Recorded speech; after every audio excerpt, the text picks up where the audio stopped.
Muy buenas tardes, estimados colegiados. Continuando con las sesiones académicas de nuestro Colegio de Medicina Interna de México, tengo el agrado de presentar al doctor César Romero Gutiérrez, médico internista, hematólogo, académico, investigador nacional, y quien abordará el tema trombocitopenia en el adulto, abordaje diagnóstico. Además, es un buen amigo y es integrante de nuestra querida mesa directiva. Bienvenido, César Romero, y cedo la palabra al doctor Raúl Carrillo Esper, nuestro secretario de Actividades Científicas. Sean ustedes bienvenidos. Gracias. Hola, ¿cómo están todas y todos ustedes? Buenas noches. Bienvenidos a esta reunión académica del Colegio de Medicina Interna de México. Como siempre, el comité directivo está interesado en su actualización médica continua y para este mes de febrero se han organizado excelentes sesiones que de seguro servirán para tener un recuerdo, una memoria de estos temas que vamos a tratar y que esto pueda ser implementado y aplicado en su práctica clínica cotidiana. A nombre del Consejo Directivo del Colegio de Medicina Interna de México, del doctor Rubén Gómez, nuestro presidente, de la doctora Rosalía García Peña, primera secretario, de la doctora Irma Archundia, de la doctora Larisa Vázquez, tesorera, del doctor Miguel Ángel Buenrostro y de un servidor, bienvenidos. Y bueno, hoy tenemos para tratar un tema de gran interés en la práctica clínica cotidiana de la medicina interna, que es lo referente a la trombocitopenia. Con mucha frecuencia, tanto en los hospitales como en la práctica clínica cotidiana, en la práctica privada, nos enfrentamos a pacientes que cursan con este problema, con esta entidad, y que bueno, tenemos que hacer una evaluación clínica completa, una evaluación hematológica para llegar al mejor diagnóstico e implementar la mejor estrategia terapéutica y de seguimiento para nuestros pacientes. La trombocitopenia, como siempre, constituye un gran reto en la medicina clínica. Y qué mejor para tratar de este tema que nuestro invitado, el doctor César Romero Gutiérrez Aguirre. Él es un hematólogo experto, además es internista, es miembro de nuestro colegio y bueno, tiene un sinfín de reconocimientos. Uno de ellos es que pertenece a la Academia Nacional de Medicina de México, lo cual habla de su trayectoria, tanto clínica como académica, en la medicina mexicana. Así que tendremos una gran reunión, una gran experiencia académica y los espero para la sesión final, para la parte final de este acto académico, que es la sesión de preguntas y respuestas. Y como siempre, les hago la más cordial y atenta invitación para que hagan preguntas, para que expresen sus comentarios, sus dudas, porque tendremos a un gran experto de la hematología mexicana hablando de este tema de gran interés en la medicina interna. Y bueno, ya sin más, y a nombre del comité directivo, de todos los integrantes de las filiales, de los presidentes de filiales, bienvenidos e iniciemos con esta sesión académica.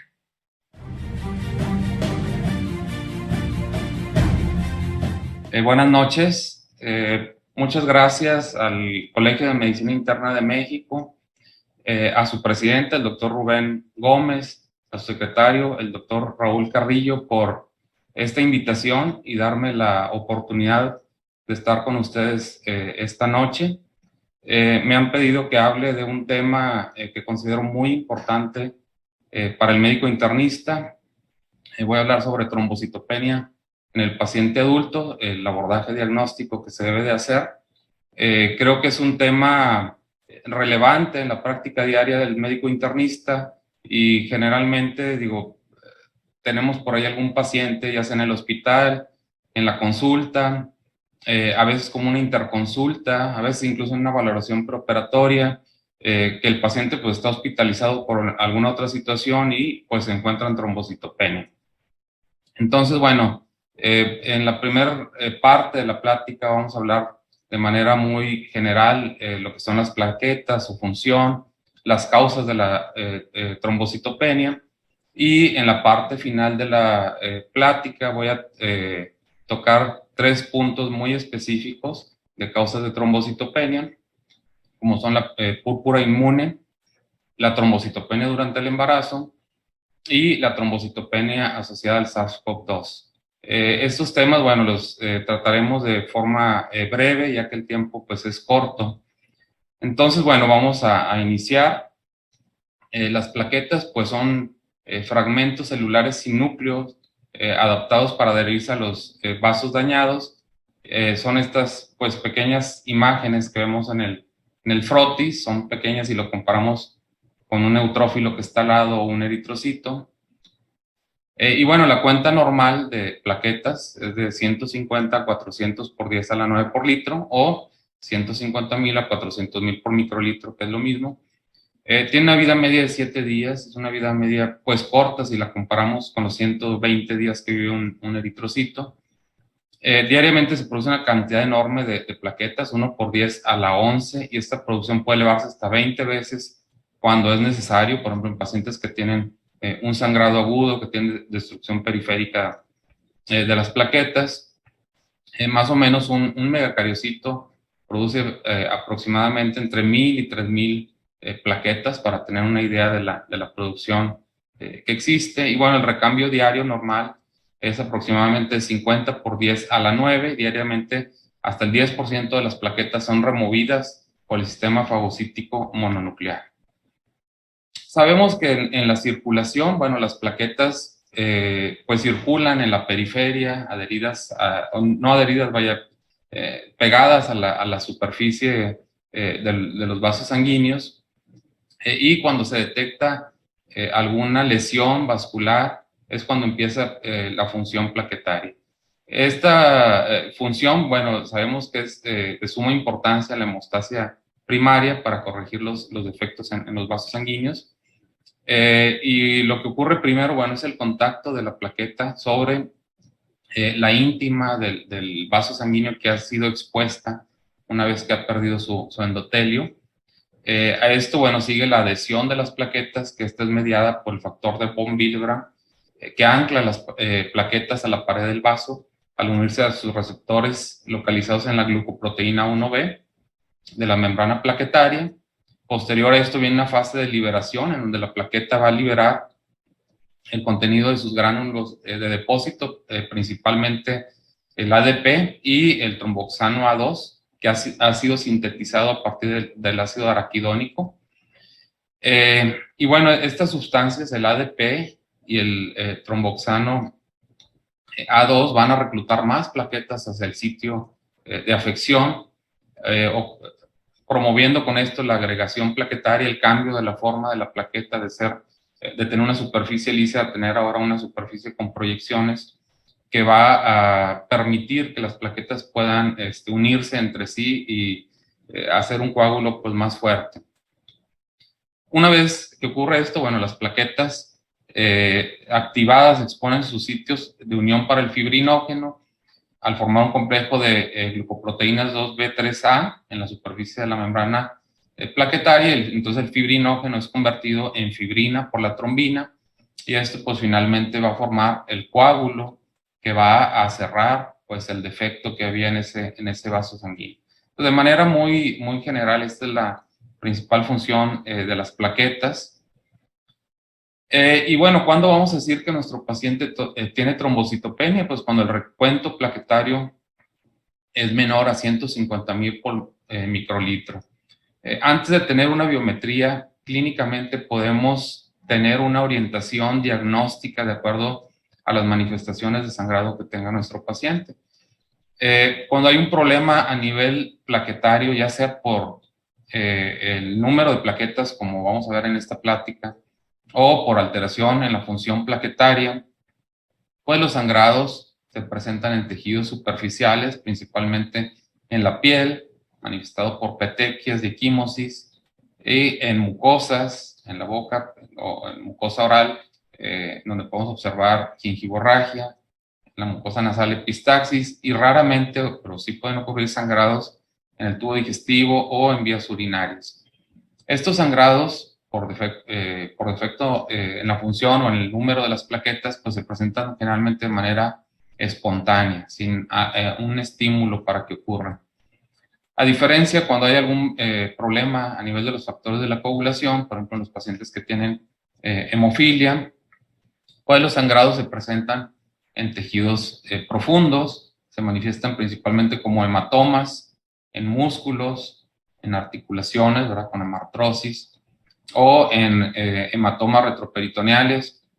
Y aquí generalmente el paciente nos dice que tuvo algún traumatismo leve que ocasionó esto, o que hizo algún esfuerzo muscular y posteriormente apareció el dato clínico del sangrado. Entonces, viendo esto desde el punto de vista clínico, antes aún de ver los estudios de laboratorio, podemos tener una idea hacia dónde va el problema. Hablando ya de trombocitopenia, bueno, esta la podemos clasificar en 3 grados. Puede ser una trombocitopenia leve cuando tenemos más de 70,000 plaquetas por microlitro, moderada cuando la cuenta está entre 20,000 y 70,000, y grave cuando está por abajo de 20,000 plaquetas por microlitro. En general, los sangrados espontáneos en la piel se van a presentar cuando el paciente tiene menos de 50,000 plaquetas por microlitro. Y se dice que hay alto riesgo de sangrado en aquellos pacientes que tienen menos de 15,000 plaquetas por microlitro.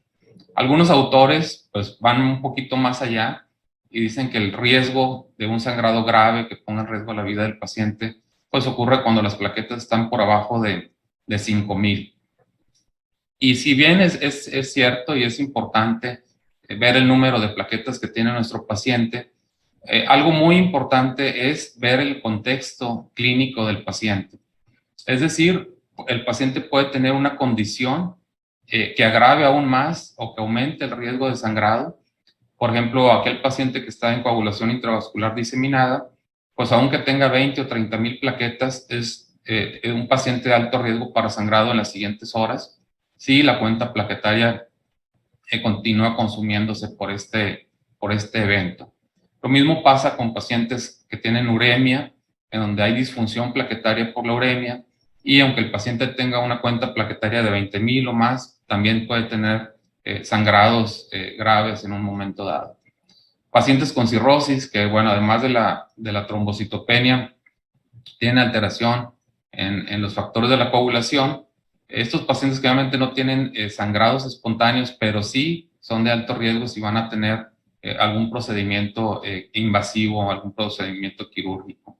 Y bueno, aquellos pacientes que están ingiriendo algún antiagregante plaquetario, pues obviamente aumenta muchísimo el riesgo de sangrado si tienen trombocitopenia. Entonces siempre tenemos que tomar en cuenta las consideraciones clínicas de nuestro paciente. Sabemos que la cuenta plaquetaria, el rango normal, por así decirlo, igual que en muchos otros estudios de laboratorio, pues se ha definido en base a las estadísticas de un grupo de la población. Sin embargo, hay personas que salen de esos rangos de normalidad y hay personas que, bueno, pueden tener abajo de la cuenta que está establecido como límite inferior de 150,000 y permanecer entre 100,000 y 150,000 plaquetas sin que eso necesariamente signifique pues que tienen algún problema. Y esta cifra, bueno, entre 100 y 150,000 se puede observar en personas sanas si la cuenta plaquetaria permanece estable al paso de los meses, si no hay síntomas de sangrados o síntomas de enfermedades que puedan causar trombocitopenia de manera secundaria, y si se han descartado las causas de trombocitopenia utilizando los estudios de abordaje diagnóstico que vamos a ver más adelante.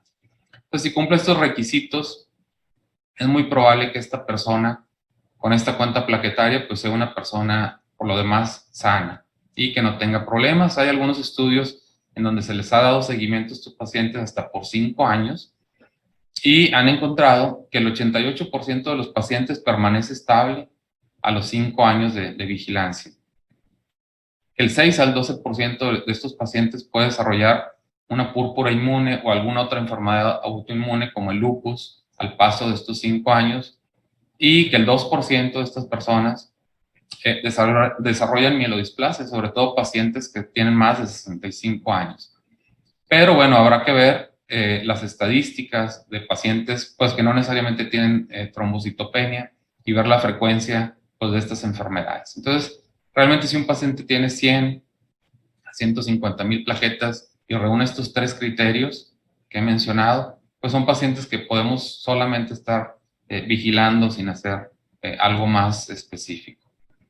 Y bueno, antes de establecer que nuestro paciente tiene trombocitopenia, tenemos que descartar la pseudotrombocitopenia, sobre todo en aquellos pacientes que no tienen manifestaciones clínicas de sangrado. Es un evento pues relativamente poco frecuente, más o menos tiene una incidencia dentro de las trombocitopenias de 0.09 a 0.21%, entonces es poco frecuente, pero yo creo que la mayoría de nosotros hemos tenido por ahí algún paciente con pseudotrombocitopenia, que a lo mejor después ha salido una biometría normal y decimos, bueno, pues quién sabe qué fue lo que pasó. Y bueno, se puede explicar por este fenómeno. Y esto no es más que un artefacto de laboratorio por la formación de agregados plaquetarios ex vivo, es decir, en la muestra sanguínea, causados por contacto con el anticoagulante que tiene el tubito de ensayo, que es el EDTA. Y esto se debe a que estos pacientes pueden tener una IgG o anticuerpos antiplaquetas que es activado al momento de que entra en contacto con el anticoagulante, con el EDTA. En la gran mayoría de los casos, estos pacientes, bueno, no se encuentra una causa que justifique esta formación de anticuerpos antiplaquetarios y clínicamente no da ningún problema. El problema es más que nada al momento de tomar la muestra sanguínea. Sin embargo, en algunos pacientes, bueno, sí se ha encontrado que se puede relacionar con enfermedad por crioglutininas, pacientes que tienen mieloma múltiple, pacientes que tienen anticuerpos antifosfolípidos, cirrosis y algunos medicamentos que esté ingiriendo el paciente también pueden favorecer este fenómeno, como la levofloxacina o los que están recibiendo ceftriaxona. Entonces, ¿cómo vamos a diagnosticar que nuestro paciente tiene una pseudotrombocitopenia? Bueno, ya mencioné que lo principal es que no tenga evidencia de sangrados, que no tenga petequias, que no tenga equimosis.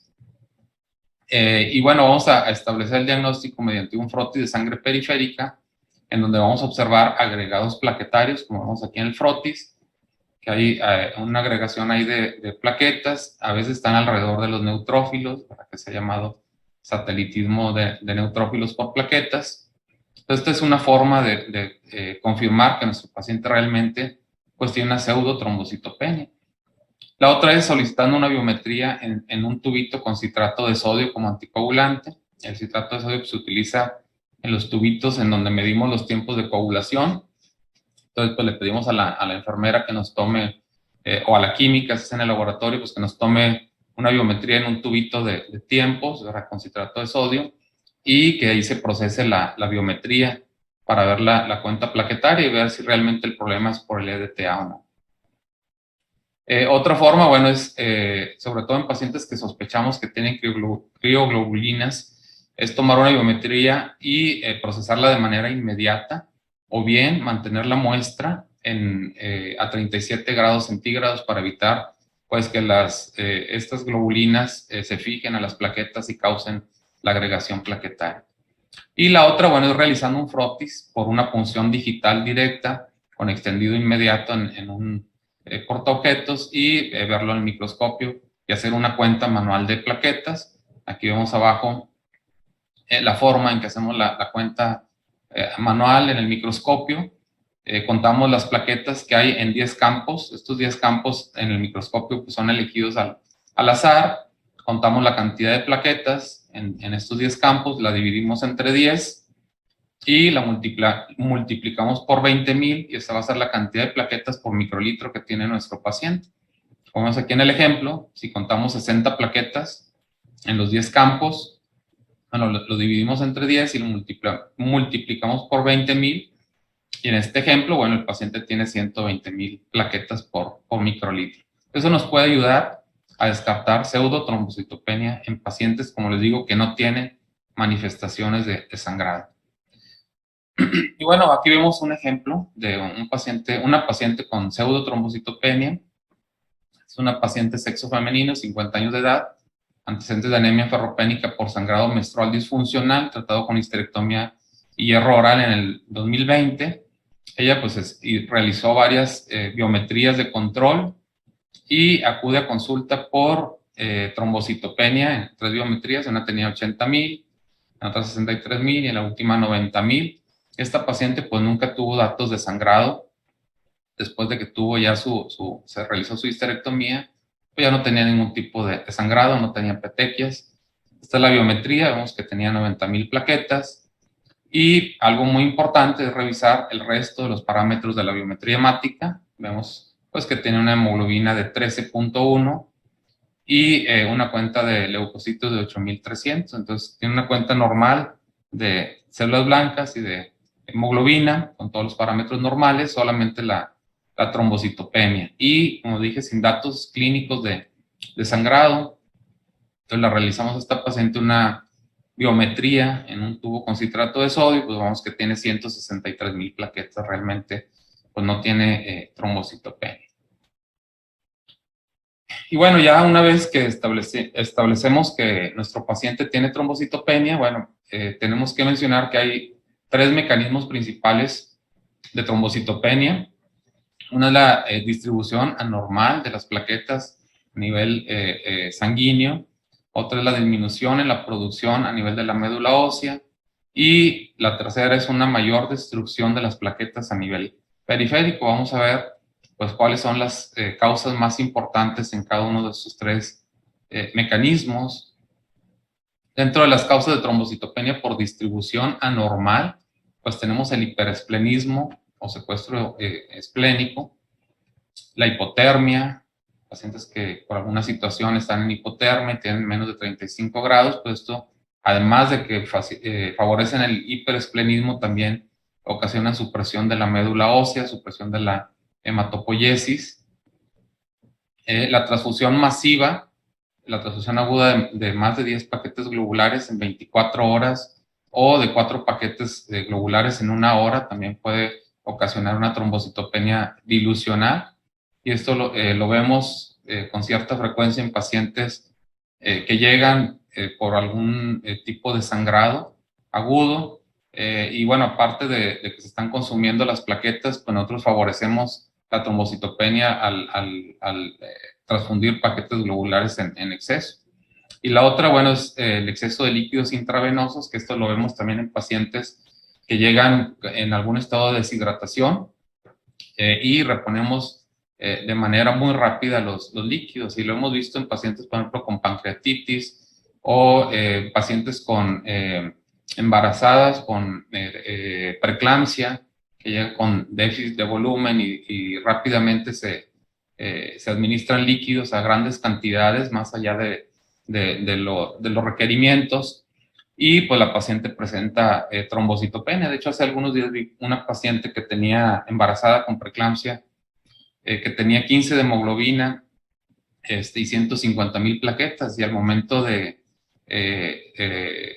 poner su plan de líquidos para hidratación, 24 horas después, pues tiene 12 de hemoglobina y tiene 120,000 plaquetas. Entonces esto lo vemos con cierta frecuencia y no necesariamente significa que la paciente pues vaya a tener algún sangrado por esta disminución en la cuenta plaquetaria.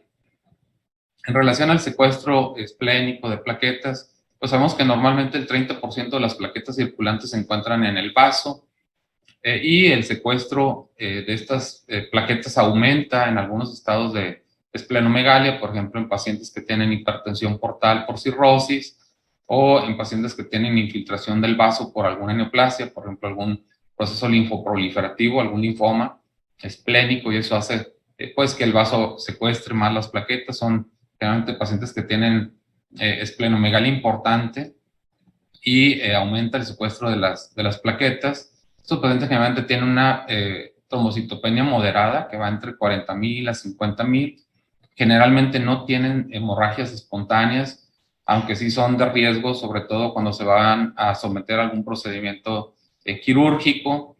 Y bueno, no requieren de un tratamiento específico para subir plaquetas, es decir, no tenemos que ponerle esteroides, porque sabemos que es algo que no vamos a poder corregir mientras el vaso esté ahí emproblemado. Y también sabemos que el 90% de las plaquetas que pongamos a ese paciente pues van a ser inmediatamente secuestradas. Entonces no tiene caso poner tampoco transfusión de plaquetas, excepto si el paciente va a ser sometido a un procedimiento quirúrgico. Ahí pues generalmente lo que sugerimos es que las plaquetas se transfundan en el prequirúrgico inmediato, para que no pues, sean secuestradas de manera inmediata y tengan algo de función durante el proceso quirúrgico, o bien que se pongan también durante el transquirúrgico en caso de que tengan sangrado. Y aquí tenemos un ejemplo de un paciente con trombocitopenia por secuestro esplénico. Este es un paciente de sexo masculino de 47 años de edad, con alcoholismo crónico, ya con diagnóstico de hepatopatía alcohólica Child-C, que se encuentra hospitalizado por encefalopatía hepática. Y vemos su biometría, plaquetas de 91,000, como decía, son pacientes que generalmente desarrollan una trombocitopenia leve. Vemos el resto de las células en la biometría. También tiene leucopenia, tiene 3,000 leucocitos totales y además tiene anemia, ahora 7.8 de hemoglobina. Estos pacientes, bueno, aparte del hiperesplenismo que tienen, pues tienen otros factores de riesgo para tener citopenias, ¿verdad? Son pacientes que obviamente pues tienen a veces sangrados del tubo digestivo, también tienen deficiencias nutricionales, ¿verdad? Por el alcoholismo, y también el mismo alcoholismo suprime la hematopoiesis a nivel de la médula ósea. Entonces, bueno, es algo multifactorial lo que se va a presentar en estos pacientes con alcoholismo. Y bueno, pasando a las causas de trombocitopenia por disminución en la producción a nivel de la médula ósea, pues tenemos algunos trastornos hereditarios que la verdad en adultos pues es muy difícil verlo. Realmente son enfermedades poco frecuentes como la enfermedad de Bernard-Soulier, que pues prácticamente digo, es rarísimo llegar a ver un paciente, a menos de que estés en un hospital pues de referencia. Lo que sí vemos con mucha más frecuencia son los trastornos adquiridos. Uno de ellos, bueno, son las deficiencias nutricionales, la deficiencia de vitamina B12, la deficiencia de folatos, es decir, la anemia megaloblástica puede acompañarse no nada más de anemia, sino también de leucopenia y trombocitopenia. La deficiencia de cobre en pacientes que tienen bypass gástrico, la intoxicación por alcohol que ya mencionaba disminuye la hematopoiesis. Neoplasias hematológicas que se encuentran en la médula ósea, como las leucemias agudas, pues prácticamente siempre se acompañan de trombocitopenia. La mielodisplasia, el mieloma múltiple, ¿verdad? También. La anemia plástica, ¿verdad? Donde hay una destrucción autoinmune de la célula hematopoyética, pues va a afectar las 3 líneas celulares, entre ellas las plaquetas, obviamente. La mieloptisis, cuando la médula ósea está ocupada por células ajenas a la médula, por tumores sólidos de otra parte, por ejemplo, el cáncer de próstata o el CA de mama que invade la médula ósea. Las infecciones, que también van a afectar la hematopoiesis, como infecciones por el virus de la inmunodeficiencia humana, tuberculosis, brucelosis, y la trombocitopenia gestacional, que vamos a ver más adelante, también es una causa por disminución en la producción de plaquetas a nivel de la médula ósea. Y bueno, vamos a ver este caso clínico, que es un paciente, es un caso de disminución en la producción de plaquetas. Este es un paciente de sexo masculino de 38 años de edad. Este paciente inició 4 semanas antes con gingivorragias y síndrome anémico, y ya con eso, bueno, paramos las antenas, ¿verdad? Ya cuando, además de datos de sangrado, tiene datos de síndrome anémico, ya nos está hablando de que hay al menos 2 líneas celulares afectadas. Entonces, antes de ver los resultados de laboratorio, ya clínicamente nos está orientando a que hay un problema por ahí a nivel de la hemoglobina también.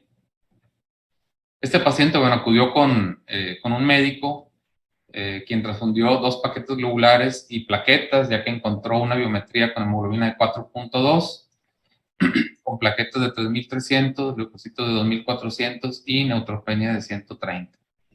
Entonces lo transfundió y lo mandó a Monterrey. Y al llegar con nosotros, bueno, vemos esta biometría. El paciente tenía 7,000 plaquetas totales, pero si vemos las otras líneas celulares, pues vemos que tiene leucopenia, 1,600 leucos, que tiene anemia, 6.8. Vemos que la cantidad de neutrófilos, 170, tiene una neutropenia grave.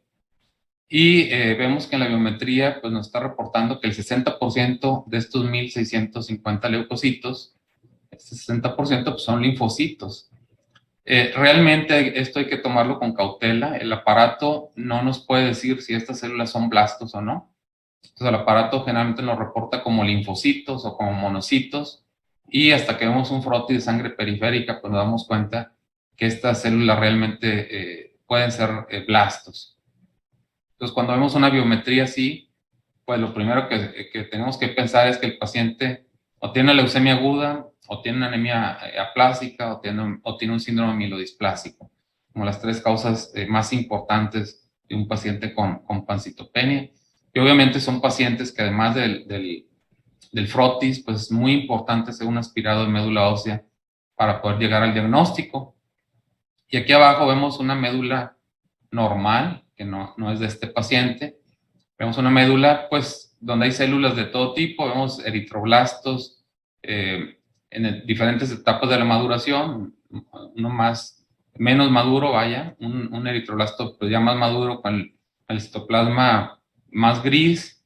Y eritroblastos todavía más maduros, ya a punto de sacar el núcleo. Ahora ya el núcleo ya está pignótico, ya está más oscuro, con un citoplasma más gris, ya a punto de sacar el núcleo para salir a la circulación como un eritrocito joven.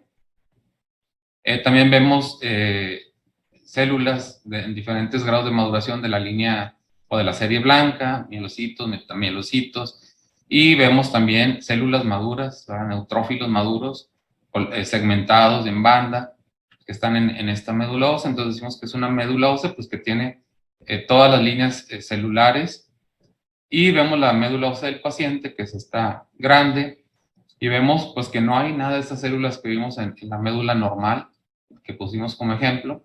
Al contrario, vemos que hay una gran cantidad de estas celulitas redondas que prácticamente no tienen citoplasma. El núcleo ocupa toda la célula prácticamente, y vemos que son todas uniformes, ¿verdad? Todas se ven igual, y pues prácticamente están invadiendo la médula ósea. No vemos todas las células de la hematopoiesis normal, y esto pues obviamente es sugestivo de una leucemia. A este paciente, bueno, se le solicitó una citofluorometría de flujo para establecer el diagnóstico, y el reporte final pues fue una leucemia linfoblástica aguda previa. ¿Ok? Entonces esta pues era la causa de que el paciente estuviera con pancitopenia. Este es otro ejemplo de trombocitopenia por disminución en la producción por afección a nivel de la médula ósea. Esta es una paciente de sexo femenino de 22 años. Ella inició 2 semanas antes con equimosis en extremidades, gingivorragia, astenia y adinamia. Acudió con médico, quien solicitó biometría encontrando pancitopenia, y por ese motivo fue mandada igual a Monterrey. Ella es una paciente foránea también. En el frotis, bueno, le reportaron pues anisocitosis, ¿verdad? Una variación ahí en el tamaño de los eritrocitos, escasas células nucleadas con sospecha de blastos, y corroboraron la trombocitopenia. Entonces la mandan a Monterrey, y pues llega con esta biometría con nosotros. Vemos que tenía plaquetas de 11,000, y si nos vamos a las otras líneas celulares, pues tenía 1,380 leucocitos totales, una hemoglobina de 8.5, y también vemos que tiene una neutropenia grave, 280 neutrófilos. Y en este caso, bueno, el aparato nos reportaba linfocitos de 65.9%, que es lo mismo que les comentaba con el caso anterior, que es muy importante pues ver un frotis para saber qué tipo de células son las que están realmente circulando. Entonces, esta paciente, bueno, también se le hizo su aspirado de médula ósea, que es este que vemos aquí. Y si se acuerdan de la imagen anterior, donde veíamos celulitas muy redonditas, uniformes, pues aquí vemos que la médula está invadida por estas células que son como un cono, ¿verdad? Como un conito, una bolita encima.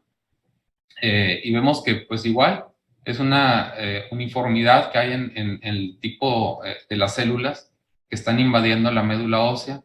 Vemos ausencia casi total de células normales de hematopoiesis. Y bueno, estas células, que les digo, tienen forma de cono.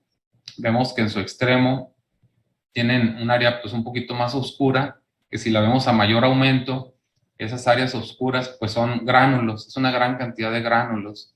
Entonces, estas células esta morfología pues, es característica de los promielocitos.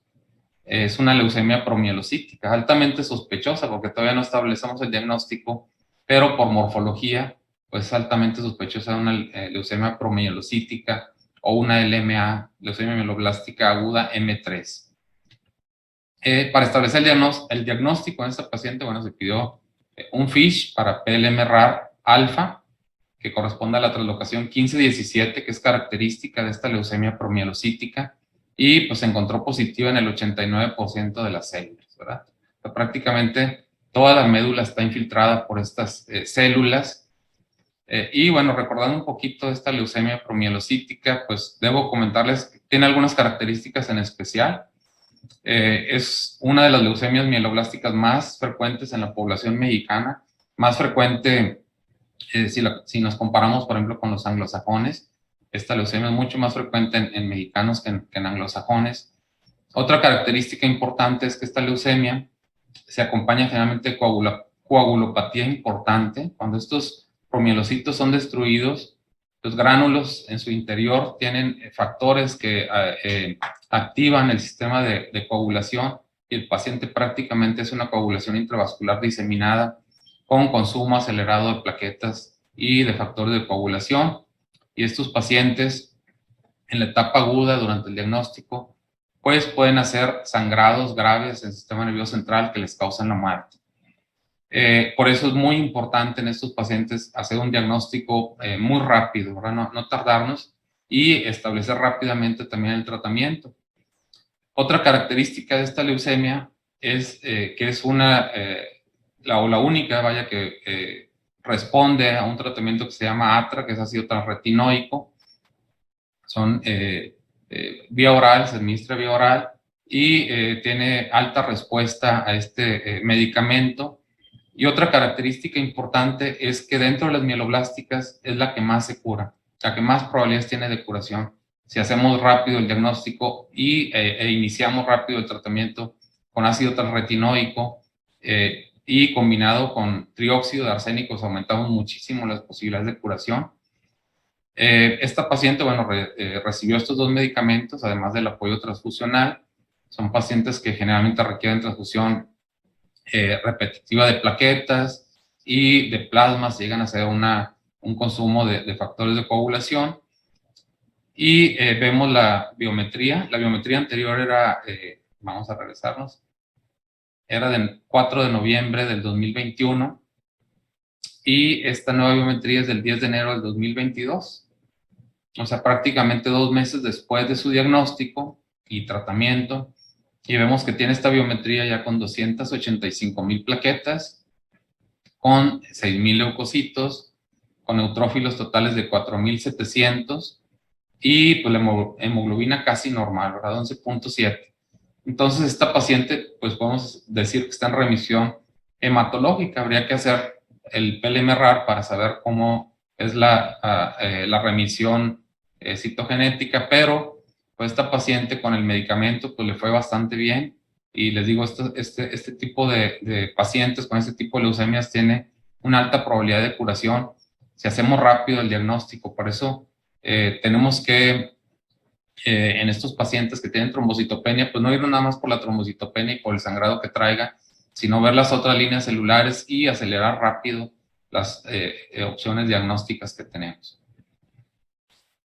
Bueno, pasando a las causas de trombocitopenia por aumento en la destrucción de las plaquetas a nivel periférico, pues lo más frecuente es la trombocitopenia inmune, que vamos a ver más detalladamente a continuación.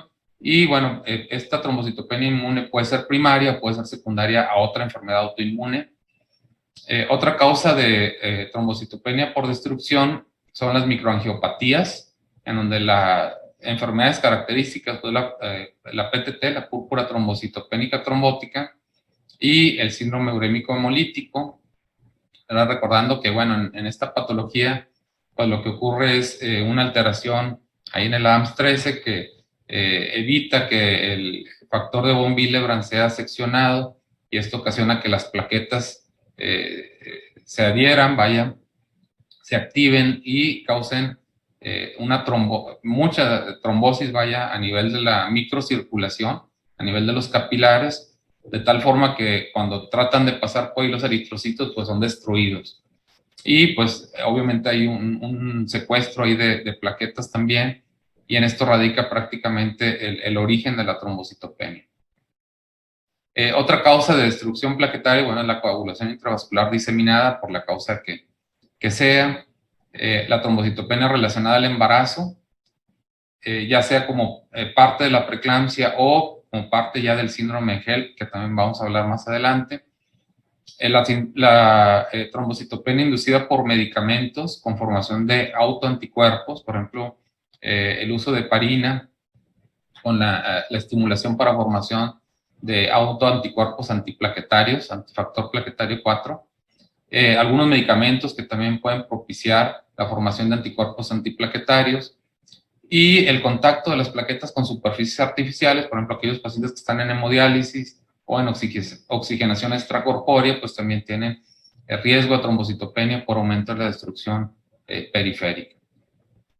La trombocitopenia inmune, bueno, ya comentaba que puede ser primaria, en donde no se encuentra ninguna causa que esté favoreciendo la formación de anticuerpos, o puede ser secundaria, a lupus en el 5% de los casos, síndrome de antifosfolípidos, a infecciones como el virus de la inmunodeficiencia humana, los virus de la hepatitis B y C, que estos, bueno, pueden causar trombocitopenia tanto por el estímulo para la formación de autoanticuerpos como por supresión de la médula ósea. El Helicobacter pylori, que también es una causa pues no muy frecuente, pero que también la tenemos que investigar obligadamente en pacientes que acuden por trombocitopenia. El uso de vacunas, algunos medicamentos, ya dijimos, las heparinas, penicilinas, sulfas, neoplasias linfoproliferativas, como los linfomas, por ejemplo, que se pueden acompañar de la formación de autoanticuerpos y a veces se acompañan de anemia hemolítica autoinmune o trombocitopenia inmune. El trasplante de células hematopoyéticas, pacientes que tienen la complicación que se llama enfermedad infarto contra huésped, pueden desarrollar trombocitopenia también. Y la aloinmunización por transfusión repetitiva de plaquetas también puede originar la formación de autoanticuerpos. Aquí tenemos un ejemplo de trombocitopenia por aumento de la destrucción. Una paciente sexo femenino de 50 años de edad, diabética tipo 2, acude con un mes de evolución con equimosis y petequias de miembros inferiores, y vemos la cuenta plaquetaria. Esta paciente pues tenía 16,000 plaquetas totales. Nos vamos a ver la cuenta de leucocitos totales, pues que está normal, 7,400 leucos, con un nivel de hemoglobina normal de 15,1, y neutrófilos pues normales, 4,000 neutrófilos. Entonces, esta paciente tiene solamente afectada la línea plaquetaria, y esta paciente, bueno, tiene un diagnóstico de PTI, o púrpura inmune, una vez que se descartaron todas las causas de trombocitopenia que vamos a ver más adelante en el abordaje diagnóstico de estas pacientes. Este es otro ejemplo de una paciente con trombocitopenia por aumento de la destrucción, paciente sexo femenino, 83 años, también es diabética, con enfermedad renal crónica, un mes de evolución con equimosis y petequias, y vemos su biometría hemática igual, con una trombocitopenia de 18,000, pero además esta paciente tiene una anemia leve de 11,1. Y bueno, a esta paciente sí se le hizo un aspirado de médula ósea. Tengo que mencionar que en los pacientes con trombocitopenia, que sospecha trombocitopenia inmune, no se hace un aspirado de médula ósea de rutina, solamente cuando hay alteración en las otras líneas celulares, pues más que nada para descartar mielodisplasia o alguna otra enfermedad de la médula. Y bueno, esta paciente se quedó con un diagnóstico de PTI más anemia por enfermedad crónica. Entonces, ¿cómo vamos a abordar estos pacientes con trombocitopenia? Bueno, el abordaje es obviamente realizando una historia clínica que incluye exploración física completas, que son muy importantes, ¿verdad? Y nos van a dar una gran orientación diagnóstica. A veces el paciente no tiene sangrados en piel, a veces no tiene petequias en las extremidades, pero un sitio donde pueden aparecer de manera primaria es en cavidad oral, a nivel del paladar. El paladar blando, a veces ahí encontramos petequias sin que el paciente todavía tenga petequias en piel. Es muy importante determinar los antecedentes de nuestro paciente, el uso de fármacos y vacunas de COVID, que por ejemplo, ahorita que pues está de moda, vamos a ver más adelante. Realizar una biometría en citrato de sodio y un frote de sangre periférica si sospechamos que pudiera ser una pseudotrombocitopenia. Solicitar prueba de función hepática para determinar las globulinas, ver si están elevadas las globulinas, por ejemplo, en los pacientes con mieloma.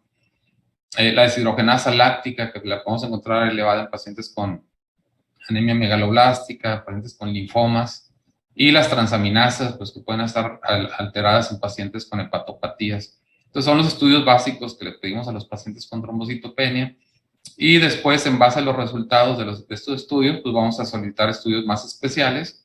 El aspirado de médula ósea solamente para aquellos pacientes que sospechamos que pudieran tener enfermedad en la médula por afección de las otras líneas celulares en la biometría. Y lo que sí pedimos de rutina, bueno, son determinación de virus para hepatitis B y C, el antígeno de superficie para hepatitis B y los anticuerpos para hepatitis C. Solicitamos prueba de VIH, pruebas para Helicobacter pylori, anticuerpos antinucleares, PCR para citomegalovirus, y si sospechamos mieloma, pedimos una electroforesis de proteínas. Entonces, estos son los estudios que sí pedimos de rutina en los pacientes que tienen trombocitopenia como parte del abordaje diagnóstico. Y bueno, pasando a lo que es la púrpura trombocitopénica inmune, esta es una enfermedad autoinmune que resulta en una reducción de la vida media de las plaquetas, pero también de los megacariocitos a nivel de la médula. Es la causa más frecuente de trombocitopenia aislada en la práctica clínica. Afecta a ambos sexos, con mediana de edad de 56 años. 80% de los casos corresponde a una enfermedad primaria y solamente en un 20% se relaciona con alguna otra enfermedad autoinmune. En adultos tiene un curso muy diferente a lo que ocurre en los niños. En adultos el 60% de los casos se hace crónica la enfermedad, no la vamos a poder quitar, va a estar con remisiones y recaídas de manera crónica. En los niños generalmente se resuelve, en la gran mayoría de los niños. Y bueno, en 10 a 20% de los pacientes se puede asociar con anemia hemolítica autoinmune, lo que se ha llamado síndrome de Fisher-Evans. El 70% de los pacientes con PTI tienen menos de 20,000 plaquetas, es decir, pueden tener un nivel peligroso de trombocitopenia. La manifestación clínica más frecuente es púrpura, son petequias, como ya hemos comentado. Y en estos pacientes, bueno, los sangrados graves son poco frecuentes, pero sí se pueden presentar cuando las plaquetas van más allá, más abajo de 10,000 o de 5,000 plaquetas.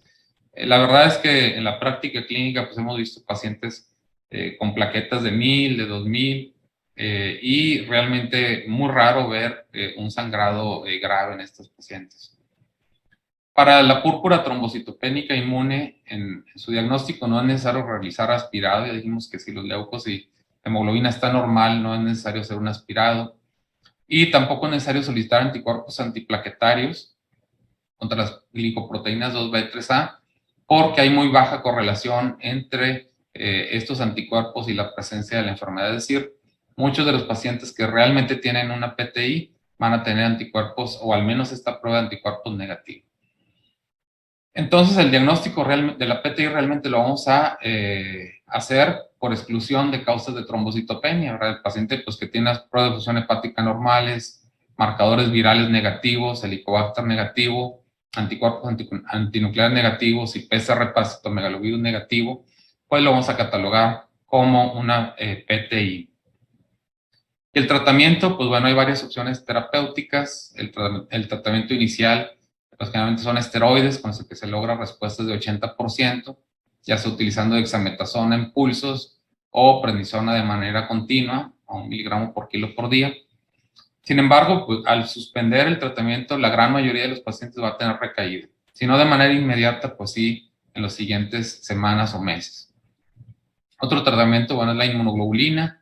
Esta generalmente tiene una respuesta en 80%, se logra una respuesta rápida, pero la respuesta es pasajera, solamente va a durar unos días el efecto de la inmunoglobulina y va a desaparecer. Entonces, generalmente lo usamos para pacientes, por ejemplo, que van a ser sometidos a un procedimiento quirúrgico y pues los hospitalizamos unos días antes para poder poner inmunoglobulina y hacer que la cuenta plaquetaria pues suba a lo normal.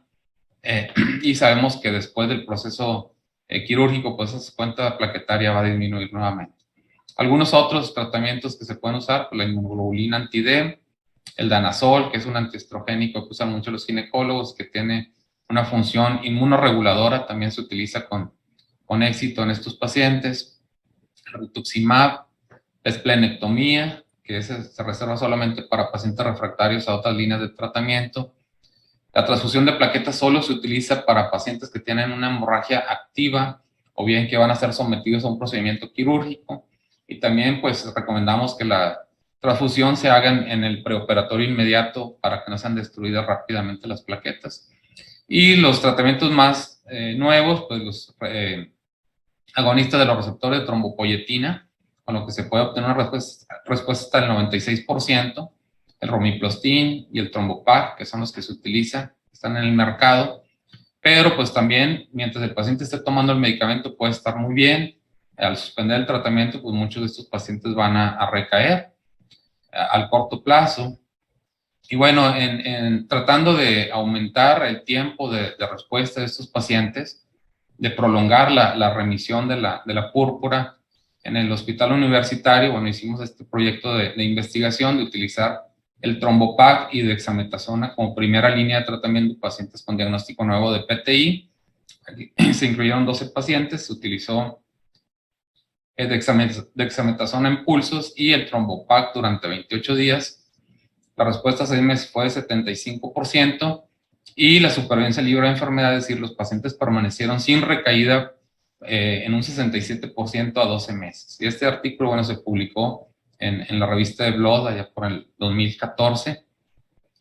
Posteriormente, bueno, tratando de aumentar aún más el tiempo libre de enfermedad en estos pacientes, se agregó al esquema del trombopac y dexametasona, se agregó el anticuerpo rituximab, anticuerpo contra linfocitos, tratando de aumentar el tiempo de respuesta. Y bueno, vimos que la respuesta fue mayor, fue 92% en estos pacientes, y que la supervivencia libre de enfermedad a 12 meses también fue mayor, utilizando los 3 medicamentos a un 80%, recayó solamente el 20%, a diferencia de lo que pasa cuando usamos solamente esteroides, que la gran mayoría, cerca del 80%, va a recaer en las siguientes semanas o meses de que se suspenden los esteroides. Entonces, realmente es un tratamiento ahora de elección para estos pacientes. Y ya para terminar, vamos a hablar sobre la trombocitopenia y el embarazo, que se observa en el 7 al 12% de los casos. Estas son las causas más frecuentes de trombocitopenia durante el embarazo. La trombocitopenia gestacional es la más frecuente, en un 60-75%. Otras, bueno, el preeclampsia HELP y la púrpura inmune, que obviamente estas pacientes pues también pueden presentar causas de trombocitopenia igual que el resto de la población. Aquí vemos abajo algunas otras causas.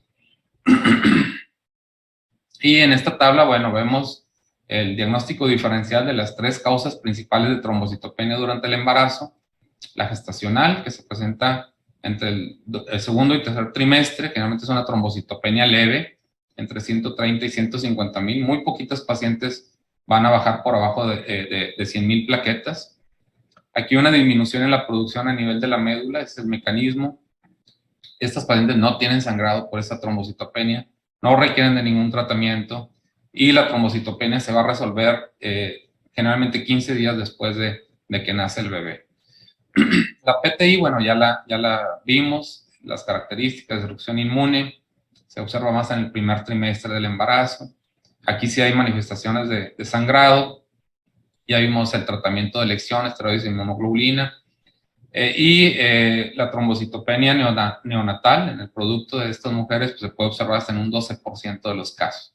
Y obviamente, pues como ya dije, estas pacientes tienden a ser crónicas. Y la preeclampsia HELP, puede haber trombocitopenia solamente relacionada a la preeclampsia con enzimas hepáticas normales, o ya propiamente el HELP, donde hay elevación de las enzimas hepáticas, donde hay anemia hemolítica microangiopática y aparte por la trombocitopenia. Estos pacientes, además de la hipertensión, es bien característico el dolor epigástrico, siempre tienen epigastralgia importante, y esto pues nos hace parar las antenas hacia dónde va el diagnóstico. El tratamiento es la interrupción del embarazo, y la muerte materna se observa entre 1 y el 24% de estas pacientes. Y finalmente, bueno, la trombocitopenia asociada al COVID. Generalmente los pacientes tienen trombocitopenia moderada, entre 100 y 150,000. Se observa entre el 20 y 36% de los pacientes. La trombocitopenia grave es poco frecuente. Algunos estudios retrospectivos obviamente han encontrado un valor predictivo en la trombocitopenia, un valor predictivo de riesgo para ingreso a terapia intensiva, ventilación mecánica o incluso a muerte. Este índice de mortalidad de acuerdo al número de plaquetas en pacientes que ingresan a una terapia intensiva, pues se encontró que hay una mortalidad del 92% en pacientes que tenían entre 0 y 50,000 plaquetas y de 4.7 en aquellos que tenían pues plaquetas, una cuenta plaquetaria normal. Esto es controversial, hay estudios que han demostrado que realmente la cuenta plaquetaria no es un factor de predictor de riesgo en estos pacientes, entonces es algo que no está bien definido todavía. Y bueno, hay diferentes mecanismos que se han propuesto para la trombocitopenia en pacientes con COVID, desde reducción de la megacariopoiesis por el SARS-CoV-2, coagulación intravascular diseminada, presencia de anticuerpos antifosfolípidos, inducción de una PTI por la infección viral, síndrome hemofagocítico, trombocitopenia inducida por heparina. Recordar que estos pacientes que están hospitalizados, pues en muchas ocasiones se utiliza heparina como profiláctica, mielosupresión inducida por algunos fármacos que se utilicen, y bueno, obviamente también la pseudotrombocitopenia por anticuerpos. Y ya como punto final, la trombocitopenia inducida por la vacuna SARS-CoV-2, que es un tema pues de actualidad. Los primeros reportes de trombosis relacionada a la vacuna se realizaron en febrero del 2021. Después de los primeros reportes, la Agencia Europea de Medicina no encontró ninguna asociación. Sin embargo, grupos de científicos de Noruega, Alemania e Inglaterra pues publicaron diferentes casos de trombosis del seno venoso cerebral con trombocitopenia asociada a anticuerpos antifactor plaquetario 4 en personas vacunadas principalmente con la vacuna de AstraZeneca. En 54 a 80% eran mujeres. No necesariamente quiere decir que las mujeres tengan mayor riesgo, sino se encontró que pues de este grupo de pacientes en esta área en donde se reportaron los casos, pues la gran mayoría de las personas que habían sido vacunadas en esa época eran mujeres. Y se le dieron diferentes nombres a este problema, a esta complicación de la vacuna, y finalmente se quedó como trombocitopenia trombótica inmune inducida por vacuna. Tiene una incidencia de un caso por cada 67,300 vacunados. Se ha relacionado con virus que utilizan vector de adenovirus como AstraZeneca y Johnson. Es realmente un proceso autoinmune. Es una inmunoglobulina tipo IgG contra el factor plaquetario 4 que activa las plaquetas, causa trombosis venosa y arterial. Esto causa una coagulopatía de consumo con trombocitopenia, disminución del fibrinógeno y aumento del dímero D. Y de acuerdo a la edad, pues, es el nivel de riesgo. Si reciben alguna de estas vacunas, sobre todo en la primera dosis, es de 1 en 100,000 vacunados si tienen más de 50 años, o de 1 en 50,000 vacunados si tienen menos de 50 años. Entonces debe sospecharse la trombocitopenia como causa de este problema si ocurre entre el día 5 y 30 después de que se recibió la vacuna. La trombosis se puede presentar prácticamente en cualquier sitio y en muchas ocasiones es múltiple. Y estos son los criterios diagnósticos para esta complicación. Inicio entre 5 y 30 días después de la vacunación, que haya trombosis demostrada, una cuenta plaquetaria menor de 150,000, dímero de arriba de 4,000 y anticuerpos factor plaquetario 4 por ELISA positivos. Si tenemos los 5 criterios, pues es un diagnóstico definitivo. Si hay 4 criterios, es un diagnóstico probable. Y bueno, la mortalidad es elevada en estos pacientes. Y bueno, se proponen varios puntos de tratamiento como la anticoagulación, manejo de complicaciones específicas, uso de inmunoglobulina, recambio plasmático, esteroides y rituximab. Como conclusión, bueno, podemos mencionar que el abordaje diagnóstico de la trombocitopenia es de suma importancia el acercamiento clínico con el paciente, ver los antecedentes, las manifestaciones clínicas que tenga, analizar la biometría hemática del paciente con trombocitopenia. Siempre es necesario observar todos los parámetros que nos puede brindar una información diagnóstica importante, como vimos en los ejemplos. Y una pregunta obligada que tenemos que agregar a todo paciente que acude con nosotros con trombocitopenia es la fecha y tipo de vacuna que recibió contra el SARS-CoV-2, ya que lo tenemos que agregar como parte del diagnóstico diferencial del paciente con trombocitopenia. Y bueno, eso es todo lo que les quería platicar. Espero que les sea de mucha utilidad y dejo aquí mi correo electrónico. Si hay alguna duda, algún comentario, con gusto pueden contactarme. Y pues muchas gracias por su atención y muchas gracias al colegio por la invitación. Que tengan buenas noches y estamos a disposición para las preguntas. Gracias.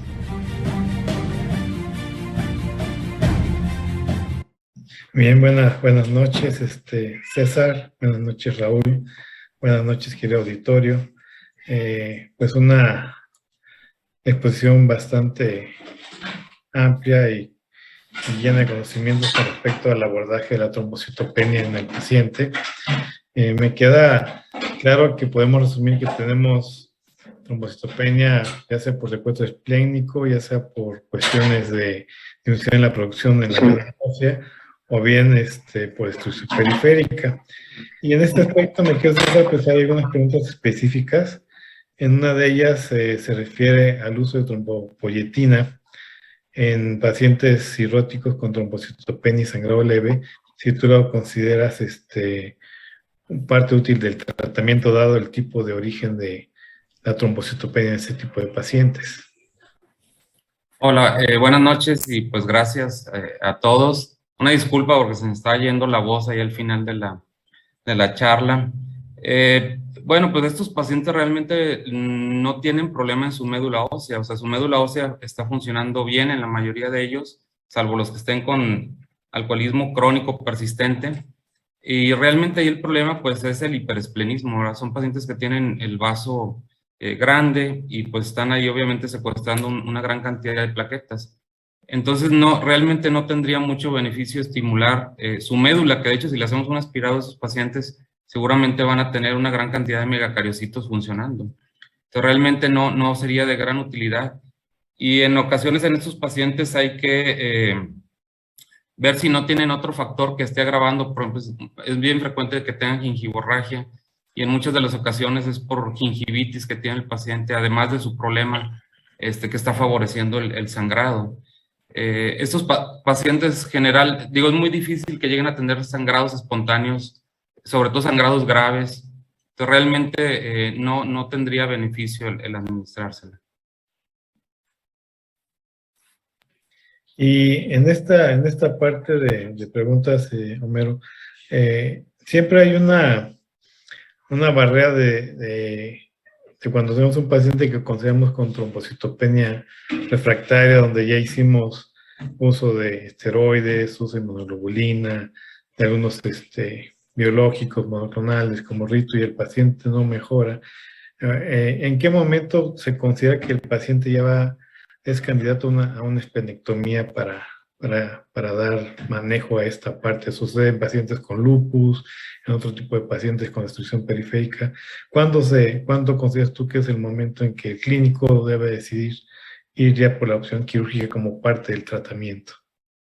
Bueno, ahí depende de la enfermedad subyacente. Si es una PTI primaria, no hay una enfermedad autoinmune que esté causando de manera secundaria la trombocitopenia.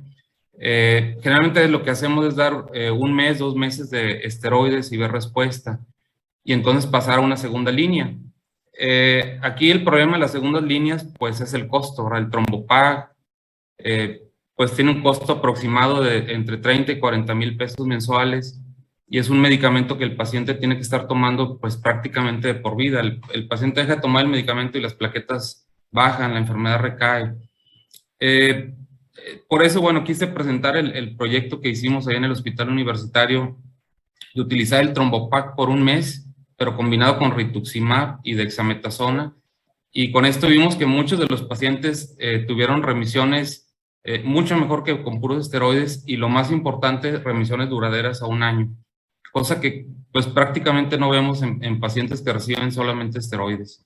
Son pacientes que mejoran muy rápido, pero también recaen muy rápido después de que retiramos los esteroides.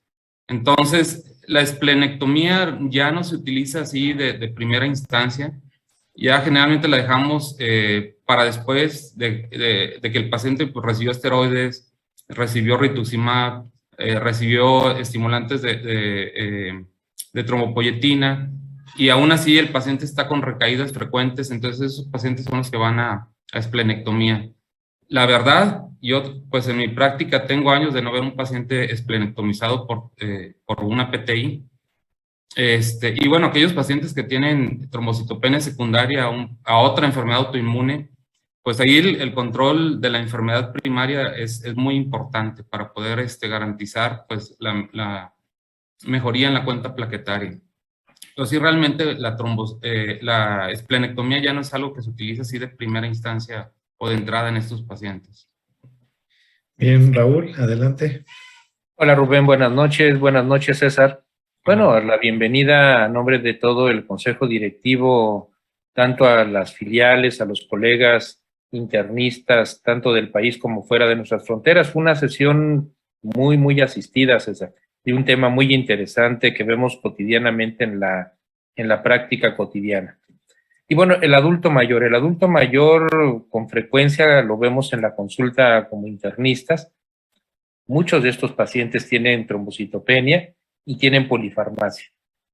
En tu experiencia en este grupo de pacientes que vemos con frecuencia en nuestra práctica, ¿cuáles son los medicamentos con que más tú ves en tu práctica se asocia la trombocitopenia? Bueno, pues hemos visto con medicamentos, por ejemplo, con trimetoprim, que a veces lo utilizamos con cierta frecuencia, metildopa también, y bueno, pacientes hospitalizados, pues principalmente uso de cefalosporinas, obviamente el uso de heparinas de bajo peso molecular o heparina no fraccionada también es una causa pues relativamente frecuente. Ahí en relación a la heparina, bueno, hay dos mecanismos de trombocitopenia. Hay uno que destruye la heparina directamente a la plaqueta, y esos pacientes generalmente no tienen una enfermedad tan grave como la que tradicionalmente hemos leído de trombocitopenia asociada a la heparina. O sea, entonces son pacientes que generalmente tienen una trombocitopenia leve a moderada, y pues desaparece al dejar de usar las heparinas de bajo peso molecular o la heparina fraccionada. Y un pequeño porcentaje, afortunadamente muy pequeño, sí llegan a presentar una enfermedad grave de trombocitopenia asociada a la heparina, en donde hay pues formación de anticuerpos contra el factor plaquetario 4, y hay además de la gran destrucción de plaquetas, pues hay fenómenos trombóticos, ¿verdad? Entonces estos pacientes pues, realmente son una bomba de tiempo, tienen que anticoagularse, pero a la vez tienen anticuerpos para heparina, y nos ponen entre la espada y la pared. Y la verdad es que, digo, afortunadamente son la minoría que vemos casos así graves. La mayoría son casos leves.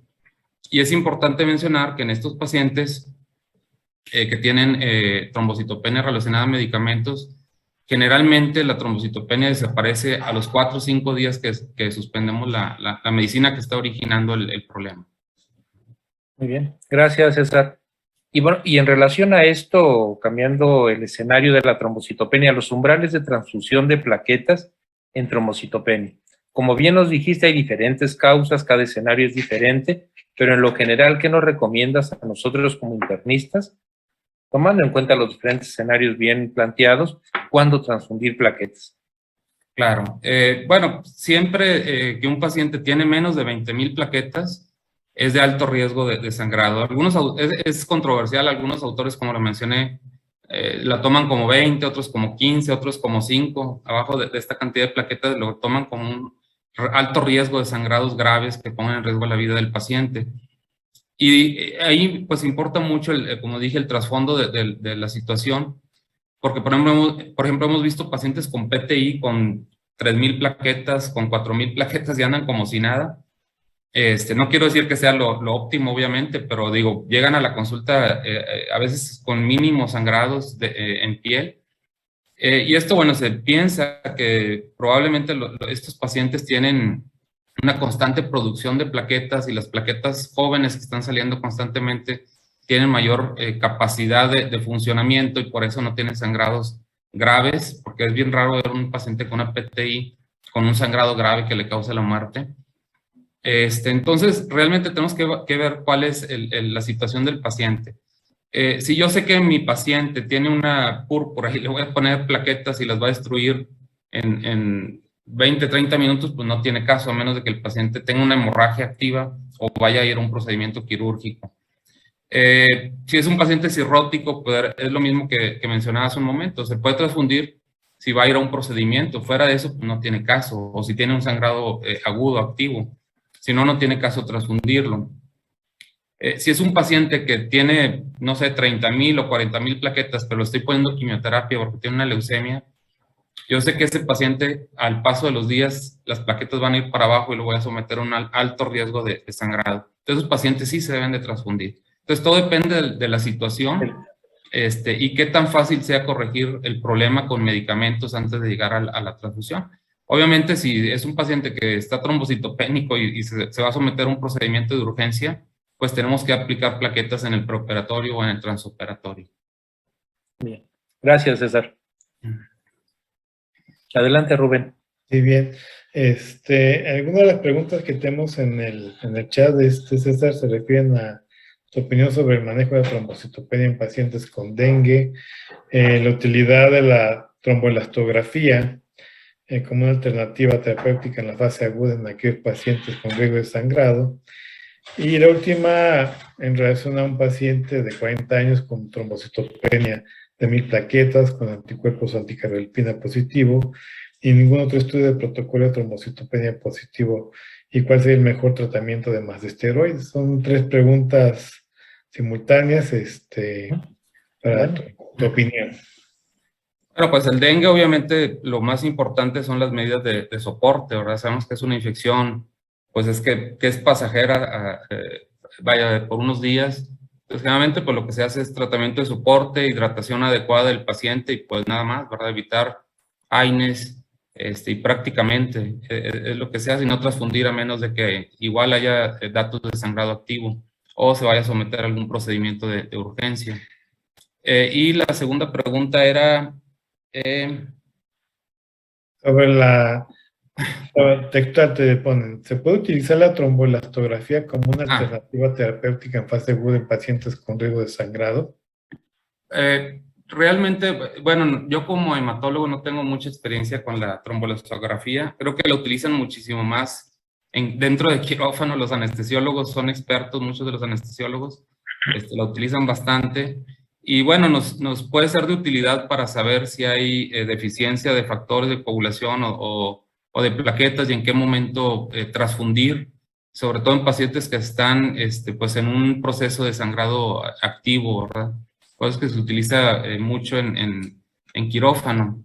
En la práctica diaria realmente no la utilizamos, ¿eh? O sea, en lo que es pacientes que no están con datos de sangrado activo, pues nos guiamos más que nada por el número plaquetario y por la situación clínica del paciente.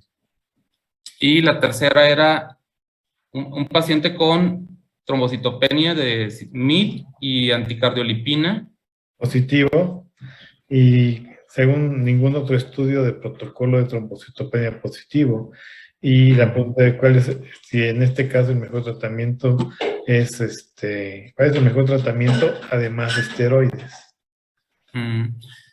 Bueno, pues ahí tendríamos que ver si no tiene realmente lupus o alguna otra cosa, ¿verdad? Es difícil que tenga solamente anticardiolipinas, aunque bueno, sí puede tener de manera primaria, pero ahí tendríamos que descartar procesos autoinmunes asociados, principalmente el lupus en este caso. Y el tratamiento pues, de elección, bueno, sería esteroides y en segundo lugar rituximab.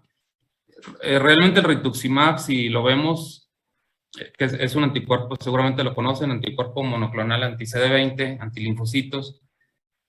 Realmente no está aprobado para muchas de las cosas que lo utilizamos. Está aprobado pues para el tratamiento de los linfomas principalmente, pero se utilizan en el tratamiento de muchas enfermedades autoinmunes, una de ellas, pues la PTI.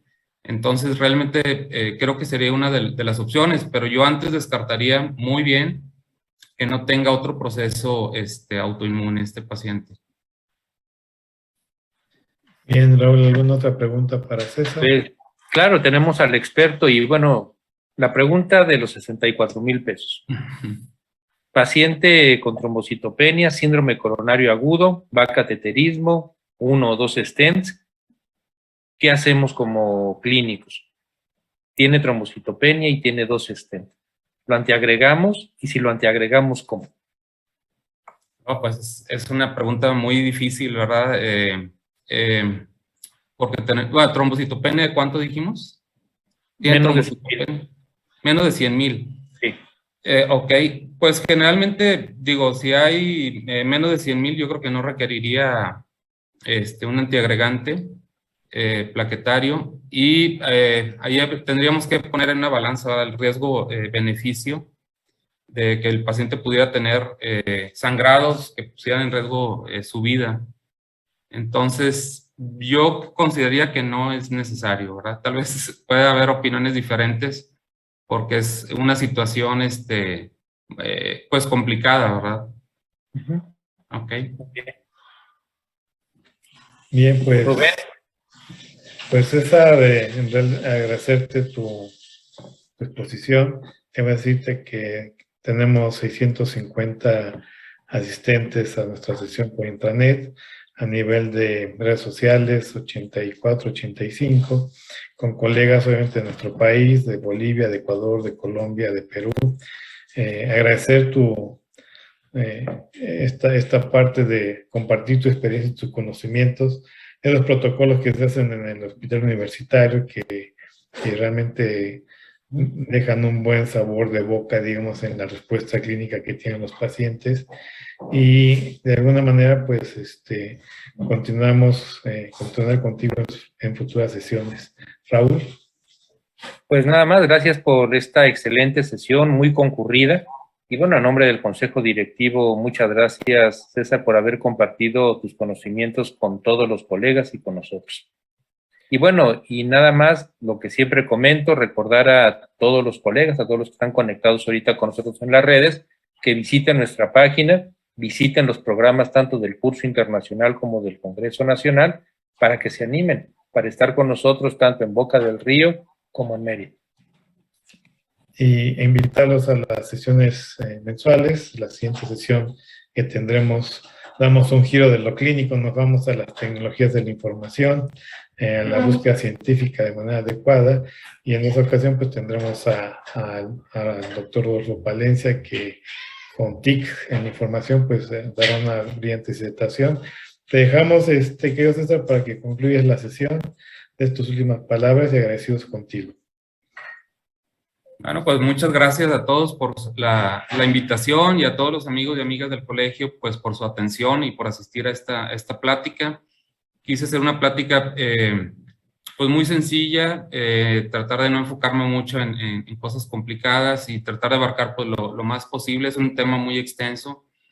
Entonces espero pues que les haya gustado, que les haya servido, y a la última diapositiva pues está mi correo electrónico. Cualquier duda o comentario pues es bien recibido. Muchas gracias y buenas noches a todos. Y bueno, ¿me permites algo, Rubén, antes de que cierres ya para terminar? Nada más también para hacer la invitación a todos nuestros colegas para este sábado 12 de febrero de la sesión conjunta entre el Colegio de Medicina Interna de México y la Sociedad Latinoamericana de Medicina Interna en un tema, un simposio relacionado a un tema de retos en medicina. Entonces, todos los interesados en estos retos, para que nos acompañen el sábado a través de las redes sociales. Sí, ahí estaremos componentes de primer nivel, tanto experiencia con el maestro Lipchitz, el maestro Jalabe, y también con gente joven dando temas y experiencia como junto contigo, Raúl. Muy buenas noches. César, que va a estar con nosotros también el sábado. Así es. Buenas noches, muchas gracias. Que tengan buena noche todos. Bueno. Hasta luego. Bye. Gracias, César.